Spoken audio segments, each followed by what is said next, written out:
19 years later.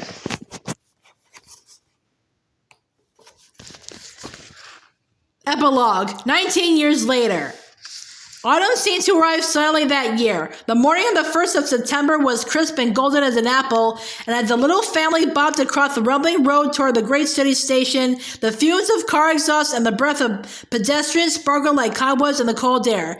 2 large cages rattled on top of the laden trolleys the parents were pushing. Beals inside them hooted indignantly, and the red-headed girl trailed tearfully behind her brothers, clutching her father's arm. "It won't be long, and you'll be going too," Harry told her. 2 years, sniffed Lily. "I want to go now."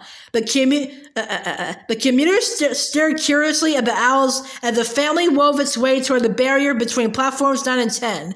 Albus's voice drifted back to Harry over the surrounding clamor. His sons had resumed the argument they had started in the car. I won't be in Slytherin. James, give it a rest," said Ginny.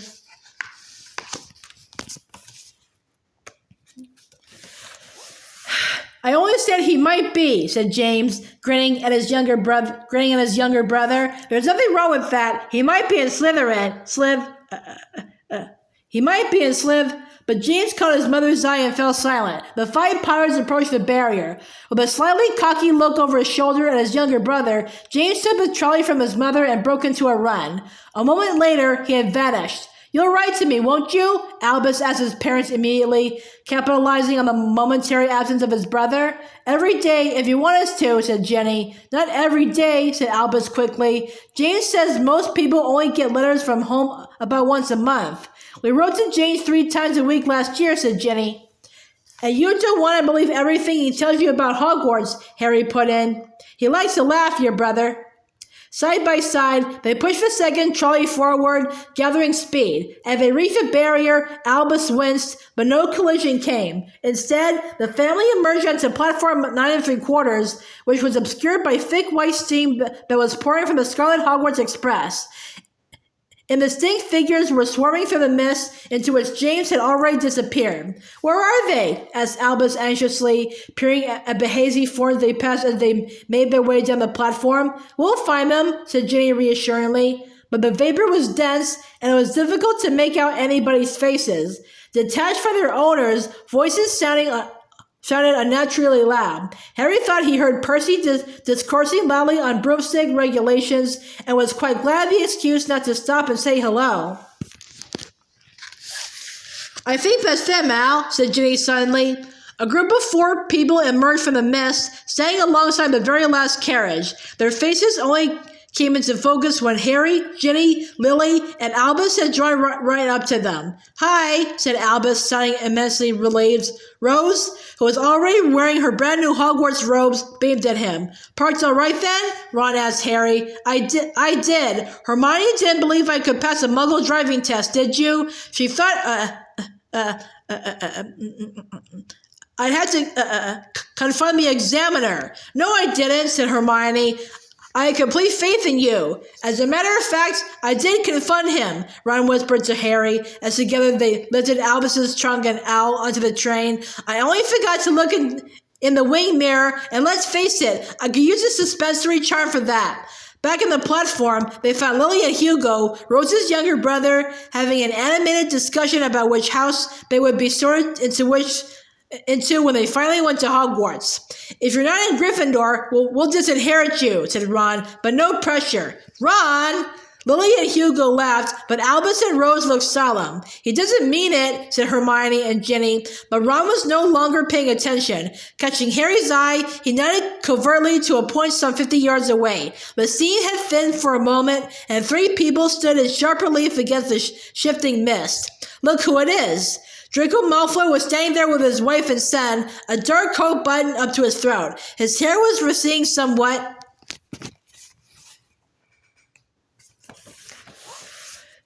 which emphasized the pointed chin. The new boy resembled Draco as much as Albus resembled Harry. Draco caught sight of Harry, Ron, Hermione, and Ginny staring at him, nodded curtly, and turned away again. "So that's little Scorpius," said Ron under his breath. "Make sure you beat him in every test, Rosie. Thank God you inherited your mother's brains." Ron, for heaven's sake, said Hermione, half stern, half amused. Don't try to turn them against each other before they've even started school.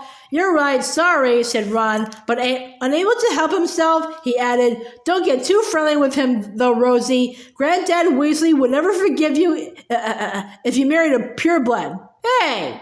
James had reappeared. He had divested himself of his trunk, Al, and trolley, and was evidently bursting with news. Teddy's back there, he said breathlessly, pointing back over his shoulder into the billowing clouds of steam. Just see him, and guess what he's doing?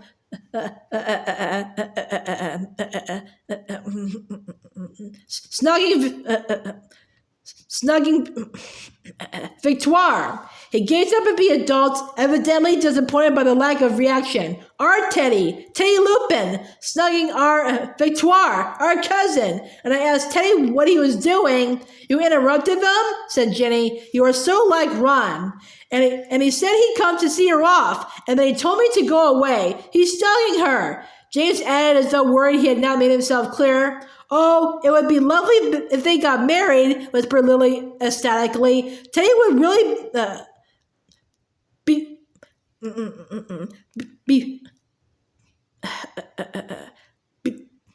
be part of the family then.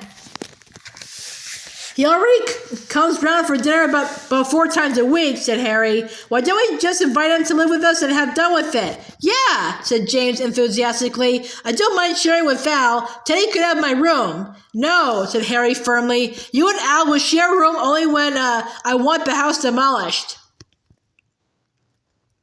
He checked the battered old watch that had once been Fabian Pruitt's. It's nearly 11. You better get on board. Don't forget to give Neville our love, Ginny told James as she hugged him. Mom, I can't give a professor love, but you know Neville. James rolled his eyes. Outside, yeah, but at school, he's Professor Longbottom, isn't he? I can't walk into Herbology and give him love. Shaking his head at his mother's foolishness, he vented his feelings by aiming a kick at Albus. See you later, Al. Watch out for the Thestrals. I thought they were invisible. You said they were invisible. But James merely laughed, permitted his mother to kiss him, gave his father a fleeting hug, then leapt into the rapidly filling train. They saw him wave, then sprint away up the corridor to find his friends. Thestrals are nothing to worry about, Harry told Albus. They're gentle things. There's nothing scary about them. Anyway, you won't be going up to school in the carriages. You'll be going in the boats.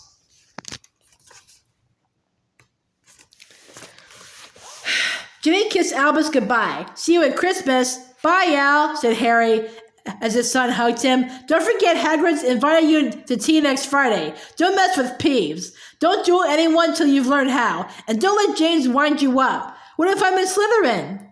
The whisper was for his father alone, and Harry knew that only the moment of departure could have forced Albus to reveal how great and sincere that fear was. Harry crouched down so that Albus's face was slightly above his own. Alone of Harry's 3 children, Albus had inherited Lily's eyes. Albus Severus, Harry said quietly, so that nobody but Ginny could hear, and she was tactful enough to pretend to be waving to Rose, who was now on the train. You were named for 2 headmasters of Hogwarts. One of them was a Slytherin, and he was probably the bravest man I ever knew. But just say that Slytherin House will have gained an excellent student, won't it? It doesn't matter to us, Al, but if it matters to you, you'll be able to choose Gryffindor over Slytherin. The Sorting Hat takes your choice into account. Really? It did for me, said Harry. He had never told any of his children that before, and they saw the wonder in Albus's face when he said it. But now the doors were slamming all along the Scarlet train, and the blurred outlines of parents were swarming forward for final kisses, last-minute reminders. Albus jumped into the carriage and Ginny closed the door behind him. Students were hanging from the windows near them. A great number of faces, both on the train and off, seemed to be turned toward Harry. Why are they all staring? Demanded Albus as he and Rose craned around to look at the other students. Don't let it worry you, said Ron. It's me. I'm extremely famous.